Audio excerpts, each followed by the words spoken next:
Meus amores, hoje a gente partilha um pouco das emoções e dos maiores problemas que nós temos no nosso país em torno justamente da depressão, que acaba escancarando um problema social que alavanca, né, um problema também para o próprio Sistema Único de Saúde, tendo em vista a pouca, né, assistência do próprio sistema público às pessoas que têm, né, depressão. Não que o sistema não ajude, né, as pessoas que têm depressão, mas a quantidade de psicólogos disponíveis no sistema público ainda é muito pouco em relação à quantidade de pessoas que necessitam desses atendimentos, que necessitam desses acompanhamentos. E a gente vai partilhar um pouco com vocês sobre o que pode levar em si a uma depressão, tá? Que é justamente quando os níveis de ansiedade, eles extrapolam os níveis, vamos dizer assim, os níveis que aparentemente poderiam ser controlados, quando a ansiedade, ela interfere também, tá? Na capacidade das pessoas de dormirem, quando elas se inquietam demais com problemas emocionais e vivem o tempo inteiro ansiosas, né? Outros problemas que a gente pode estar começando, né, a se questionar, que podem vir também a ser uma porta, né, bem aberta, escancarada para o início de uma depressão, que é justamente, pessoal, a ansiedade. A ansiedade precisa ser trabalhada e depois da pandemia, então, ela escancarou um problema que nós já tínhamos, principalmente nas nossas escolas, tá? Então, vamos aqui. As emoções, nós precisamos agir talvez de uma forma mais equilibrada diante das nossas emoções, até porque nós temos emoções positivas e emoções aí negativas. Então, uma coisa nós não podemos deixar jamais de estar sempre conversando com os nossos alunos e partilhando esses problemas, tá? Porque a depressão hoje, ela precisa ser tratada, ela precisa ser cuidada. As pessoas que adquirem a depressão precisam ser acompanhadas com muito cuidado, e é um problema de saúde pública. Nós não podemos dizer que a depressão é um problema só de fulano A ou de fulano C. A depressão é um problema que acabou sendo alastrado, principalmente em decorrência aí da pandemia, e não só entre a juventude, né? A própria psicologia, os psicólogos têm praticamente mostrado que a nossa população brasileira, a pandemia deixou um legado, não necessariamente positivo para a saúde mental, dos brasileiros, e principalmente para os nossos adolescentes, que tiveram que vivenciar um momento de aulas híbridas ou ensino remoto. Então, muitas das vezes, essa adaptação que não foi bem trabalhada, até porque a gente não estava, né, a população brasileira, acho que a população do mundo inteiro, ninguém estava preparado para passarmos por uma pandemia. Então, vamos lá, tá? Existe depressão na juventude? Sim, existe depressão em todas as faixas etárias, e a gente precisa ver os principais sinais, tá? Por exemplo, pessoal, quando os adolescentes nas escolas vão entrar em semana de prova, tem adolescente que não dorme, tem adolescente que prefere estudar de noite, né, no caso da madrugada, vira para fazer a prova de manhã ou à tarde, deixa para estudar no dia de prova, e assim chega na prova, baixa a pressão, fica se tremendo, fica ansioso, no sentido de, poxa, me dá essa prova aqui, será que eu vou saber responder ou não? Será que eu vou tirar nota boa ou não? E essas inquietações também são portas, né? Na psicologia a gente sempre diz, são portas que podem abrir para o início aí de uma depressão. Primeiro aí avaliando os níveis de ansiedade, certo? Pessoas que não dormem direito, né? Então, tudo isso, pessoal, precisa ser sempre avaliado com muito cuidado. Então, vamos lá, tá? Depressão na juventude. Aqui eu faço questão de ler e de fazer toda essa leitura bem básica, porque isso aqui é algo sério, pessoal. E felizes daqueles que vão assistir a aula, felizes daqueles que estarão escutando e prestando bastante atenção, porque isso aqui é sério, isso aqui é grave, tá? E isso aqui acontece o tempo inteiro em nossas instituições escolares, nas comunidades como um todo, entre jovens, adultos, idosos, entre crianças também, tá, pessoal? Então, vamos lá. Atendimentos do SUS a jovens com depressão crescem 115% em 3 anos. E vale ressaltar que esses dados não são dados pós-pandemia, tá? Esses dados são até 2018. Imagina, pessoal, imaginem aí vocês quanto hoje nós temos de percentual a mais de jovens atendidos pelo Sistema Único de Saúde ou no próprio sistema privado, né, tendo visto que alguns pais fazem um esforço para pagar consultas ou simplesmente pagar atendimentos com psicólogos particulares, tendo em vista que no sistema público demora também. Então, tudo isso, pessoal, a gente precisa estar debatendo nas salas de aula, avaliando até que ponto nossos alunos estão bem consigo mesmo, né? São alunos bem resolvidos consigo, com o seu eu, né? Se aceitam, independente de gênero, independente de religião, de sexo, independente aí, pessoal, da raça, da etnia, né? Então, a gente precisa sempre estar avaliando, e isso foi até 2018, o atendimento cresceu em 115%. Imagina como esse atendimento não está hoje, tá? Os atendimentos ambulatoriais e internações no Sistema Único de Saúde, no SUS, relacionados à depressão cresceram 52% entre 2015 e 2018, passando de 79.654 para 121.341 casos, ou seja, pessoas. Na faixa etária de 15 a 29 anos, o crescimento foi de 115%, que é justamente a faixa etária dos nossos alunos, pega inclusive a faixa etária dos nossos alunos no ensino médio. O crescimento foi de 115%, segundo o levantamento do Ministério da Saúde. Hoje, esses dados devem ser muito maiores mesmo, tá? O aumento nos dados pode estar relacionado à maior procura pela assistência, mas não se descarta um possível aumento nos casos de depressão na população. E como eu estou falando para vocês, esses dados aqui, pessoal, são de jovens, mas a população também tem esses problemas. E depois da pandemia, então, a gente não pode dizer que a depressão é um problema de saúde pública que está só entre os jovens. Aqui nós estamos partilhando situações entre a faixa etária dos nossos alunos, mas esse problema não é um problema dos adolescentes, das crianças e dos jovens, é um problema de saúde pública, é um problema de saúde mental, e que abrange todas as faixas etárias da sociedade brasileira. Segundo a Organização Mundial de Saúde, a OMS, o número de pessoas com depressão aumentou 18,4% nos últimos 10 anos. Pessoal, vocês têm noção do que é isso? O número de pessoas com depressão só aumentou nos últimos 10 anos, e com a pandemia aumentou muito mais. Então, significa dizer que, na prática, as pessoas com depressão estão cada vez mais aumentando a quantidade de pessoas com esses problemas tidos como problemas mentais, que precisam ser acompanhados por psicólogos, psiquiatras, e precisam ter esse acompanhamento preciso, gente. Quando fala atendimento preciso, é atendimento com constantes consultas, só que essas consultas são difíceis.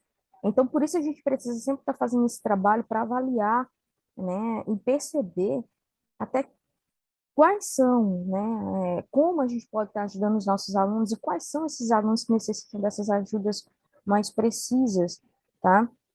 A depressão é um transtorno mental caracterizado por tristeza persistente e pela perda de interesse em atividades, né, normalmente prazerosas. Então, aquilo que te dava prazer, hoje não te dá. Então, você já começa a ficar com as antenas ligadas. Poxa, eu gostava tanto de fazer isso, hoje já não me causa, já não me dá prazer, já não me causa arrepios, já não me dá alegria, naquilo que eu faço. Então, quando você perde essa alegria que é nítida, né, naquilo que você gostava de fazer, você também tem que começar a se preocupar. Lembro a vocês do que sempre a gente fala em sala de aula, né, da questão da competência e da habilidade. Então, quando a gente analisa só a habilidade, as habilidades nós conseguimos adquirir tendo em vista as capacidades do ser humano de aprender coisas novas constantemente. Só que nós precisamos ter também em mente que a competência é algo muito maior, né? Então, se você faz uma coisa bem todo dia, e gosta daquilo, e chega um momento que você não sente mais prazer naquilo que você sempre fazia, você tem que começar a se preocupar. E tem que começar a se preocupar de verdade, tá? O SUS oferece atendimento a pessoas com transtornos mentais nas unidades de saúde da família, ou seja, nas UBSs, e nos centros de atenção psicossocial, que são os CAPs, tá, gente? Nesses serviços, é possível ter uma avaliação profissional, ou seja, uma avaliação precisa, porque aqui vocês vão encontrar caso, né, a gente necessite desses atendimentos, né, nos CAPs, as pessoas conseguem encontrar profissionais gabaritados para avaliar caso e caso, que existem inúmeros casos, inúmeras formas de esses problemas aparecerem, tá? E, se necessário, ser encaminhado para outro serviço especializado da rede de atenção psicossocial do SUS, que é quando, né, se começa aí a fazer os chamados acompanhamentos periódicos com as psicoterapias. Aqui a gente tem um desenho, né, de um adolescente chorando, e aí a gente sempre avalia, né, o adolescente, ele não ficou, agora a gente vai entrar na nossa faixa etária, tá, na faixa etária dos nossos alunos, e aí a gente sempre avalia.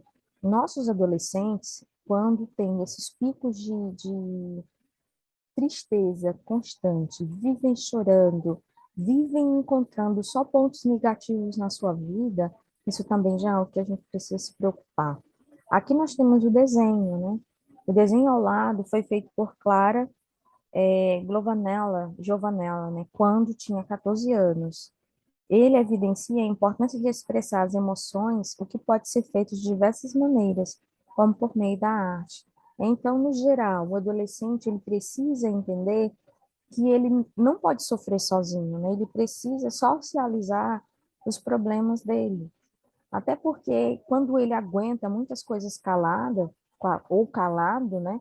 Ele passa a vivenciar aquilo de uma forma mais intensa. Ele já começa a colocar como se aquele problema fosse um problema só dele, que só ele sofre, que a intensidade dele é maior de vivenciar problemas, que é injusto a vida com ele, que por que ele foi escolhido para sofrer daquela forma. Quando eu falo ele, não é só o homem, tá, gente? Representa a raça humana. Então, está subentendendo aí o homem e a mulher. Então, no geral, dentro do projeto de vida, a gente também trabalha essas cargas emotivas, principalmente na segunda série, porque nós precisamos entender e nos reconhecermos como também pessoas sociais. Nós temos relacionamentos sociais, nós conversamos uns com os outros, então nós precisamos socializar os nossos problemas. Nós não podemos ficar com os problemas sempre para gente, tá?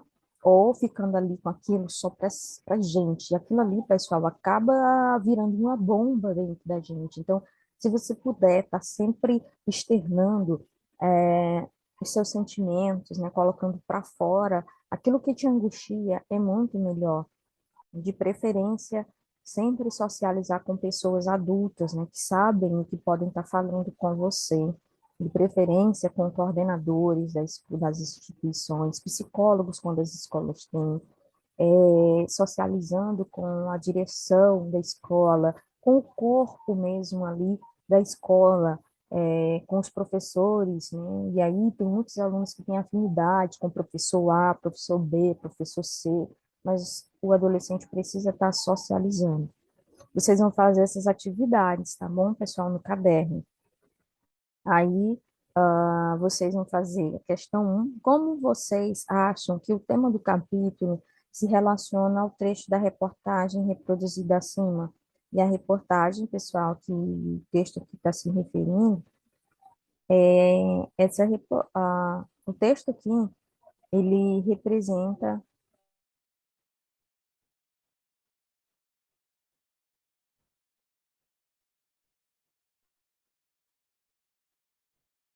Aqui, pessoal, olha, aqui é uma matéria, certo? Então, vamos aqui, eu vou explicar agora mais detalhado. Dei uma pausa até na aula para não poder avaliar direitinho uma parte de cima. Então, vamos nós, tá? Então, assim, como vocês acham que o tema do capítulo se relaciona ao trecho da reportagem reproduzido acima? Então, o que é que vocês vão responder aqui?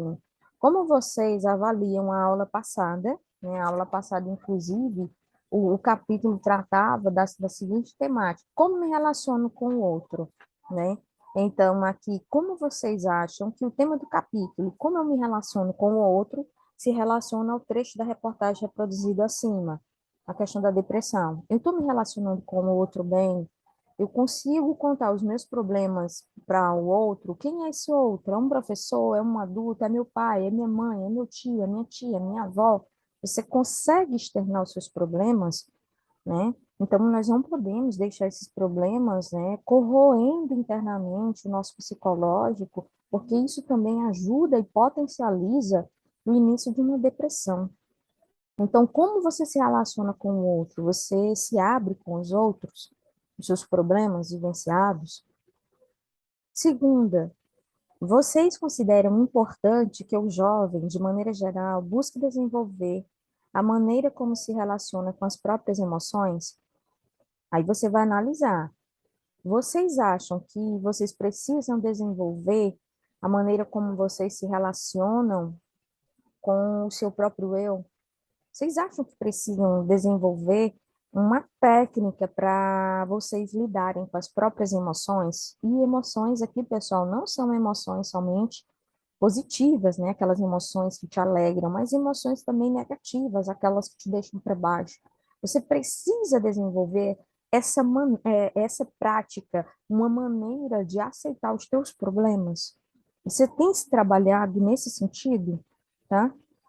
Terceira, como o tema de lidar com sentimentos é abordado, né, no seu entorno. E que entorno é esse? Na questão familiar, como o tema sentimento é abordado dentro da tua casa, né? Se falam sobre os sentimentos, se falam como você pode estar, né, no dia, ó, filho, filha, como você está? Como foi na escola? Como você está se sentindo? Então, vocês precisam estar avaliando, né, constantemente essa questão do sentimental, como esses sentimentos, né, afloram em você, como a família conversa sobre o seu estado de humor, como é que vocês estão, como foi o seu dia, e aí você vai ter que ser verdadeiro, tá, gente? Dentro dessas missões, que a gente sempre analisa, né, dentro do projeto de vida, é necessário que o aluno perceba que essas emoções precisam estar sempre sendo aí avaliadas. Então, essas missões precisam ser respondidas com sinceridade. A professora não consigo responder. Aí nós temos um problema. Literalmente, nós temos um problema porque nós precisamos estar respondendo essas arestas, essas dificuldades, tá bom?